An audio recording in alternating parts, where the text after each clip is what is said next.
Hi friends, welcome to Sailis world. ఈరోజు Sunday కదా. Sunday మా ఇంట్లో special coconut chicken meal maker pulao or biryani and green chicken gravy curry చేశానమాట. Actually coconut rice చేద్దాం అనుకున్నాను, నేను ఎప్పుడు ప్రయత్నించలేదులే. బట్ మా ఇంట్లో అందరికీ చాలా ఇష్టం అనమాట. కోకోనట్ పాలతో వెజిటేబుల్స్ అన్నీ వేసి కొబ్బరి పాలతో పులావ్లా చేద్దాం అనుకున్నాను. మళ్ళీ ఎందుకో వెజిటేబుల్స్ వీళ్ళు తినరు, సండే కదా, నాన్ వెజ్ ఎలాగా ఉంటుందని చెప్పి చికెను మిల్ మేకర్స్ కొబ్బరి పాలు వేసి చక్కగా కమ్మగా స్పైసీగా coconut chicken meal maker pulao చేశాను. And green chicken gravy curry కూడా చేశాను అనమాట. చూసేయండి, వినేయండి, ట్రై చేసేయండి. మ్యాక్సిమం ఇది రెగ్యులర్ మనం బిర్యానీ కుక్కర్లో ఎలా వండుకుంటామో, పలావ్ ఎలా వండుకుంటామో అలాగే బిర్యానీ స్పైసెస్ అన్నీ వేసి చికెన్ వేసి టమాటాలు వేసి మీల్ మేకర్స్ వేసి చక్కగా వేయించుకోవాలి. ఇందులోనే ఆయిల్లోనే కాస్త గీ ఉంటే వేసుకోండి, నా దగ్గర లేదు. అండ్ ఇందులోనే కర్డ్, కారం, చికెన్ మసాలా వేసి బాగా వేయించుకోవాలన్నమాట. నేనైతే ఇక్కడ ఇన్స్టెంట్ బిర్యానీ రైస్, అమ్మ రైస్ ఉంటుంది కదా, అదే తీసుకున్నాను.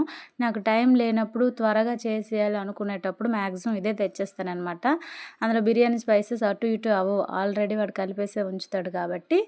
ఒక గ్లాస్ బిర్యానీ రైస్కి, ఇన్స్టెంట్ బిర్యానీ రైస్కి నార్మల్గా ఒక హాఫ్ గ్లాస్ కలుపుకోవాలి నార్మల్ రైస్. కొంచెం అందులో ఘాట్ ఎక్కువగా ఉంటుంది అనమాట. ఇందులోనే కొబ్బరి పాలు వేసాను. 2 గ్లాసుల బియ్యానికి 1 గ్లాస్ కొబ్బరి పాలు, ఇంకా 3 గ్లాసులు వాటర్ అయితే వేసేసాను అనమాట. ఇలా బిర్యానీ ఒకవైపు కుక్ అయిపోయింది. యాక్చువల్లీ నేను ఈరోజు ఏదైనా స్టోరీ ఆర్ టాపిక్ మాట్లాడదాం అనుకున్నాను. బట్ ఏది అంతగా స్పష్టంగా మనం నేర్చుకోకుండా, తెలుసుకోకుండా మాట్లాడడం కరెక్ట్ కాదు కదా. పబ్లిక్లోకి మనం ఒక పాయింట్ రేస్ చేస్తున్నాము అంటే అది స్పష్టంగా దానికోసం మనకు తెలిసి ఉండాలి. దాట్స్ వై నేనేం మాట్లాడట్లేదనమాట. ఈరోజు రొటీన్గా ఏం వండుకున్నామో అదే చూపిద్దాం అని చెప్పి ఈ వీడియో పోస్ట్ చేస్తున్నాను అనమాట. మనం కుక్కర్లో బిర్యానీ కానీ పులావ్ కానీ వండుకునేటప్పుడు ఆ కుక్కర్ విజిల్ ప్రెజర్ పోయాక దాన్ని మస్ట్ మనం వేరొక బౌల్లోకి షిఫ్ట్ చేసేయాలన్నమాట.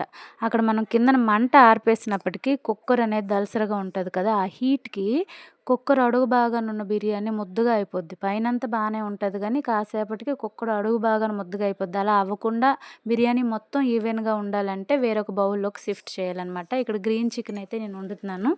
ఎప్పుడు రెగ్యులర్గా ఉండేలాగే మిక్సీలోకి ఆనియన్స్, అల్లం వెల్లుల్లి, బిర్యానీ స్పైసెస్, ధనియాలు అన్నీ వేసుకొని వాటితో పాటే గ్రీన్ లీవ్స్ ఎక్కువగా వేసుకోవాలి. పుదీనా, కొత్తిమీర, కరివేపాకు, గ్రీన్ చిల్లీ ఇవన్నీ వేసుకొని అవి పేస్ట్ చేసి అందులోనే చికెన్ రోస్ట్గా వేయించి గ్రేవీ కర్రీలాగా వండేసాను. కాంబినేషన్ అయితే బాగానే ఉంది. అది పిల్లలు తింటారు కాబట్టి మరీ అంత స్పైసీగా లేకుండా కమ్మగా వండుకొని తినేసామంటే కొబ్బరి పాలు వేస్తే ఒక కమ్మదనం వస్తుంది అనమాట. ఈవెన్ కొబ్బరి స్వీట్లో వేసినా దాని రుచే వేరు. అది మనకు న్యాచురల్గా దొరికిన అద్భుతం. అది రిచ్ ఫైబర్ కానీ గుడ్ ఫ్యాట్స్ కానీ ఆ కోకోనట్లో ఉంటాయి. ఇండియన్స్కి మనకు చీప్ అండ్ బెస్ట్గా దొరికేది కొబ్బరికాయ అనేది మనం లక్ అని చెప్పొచ్చు.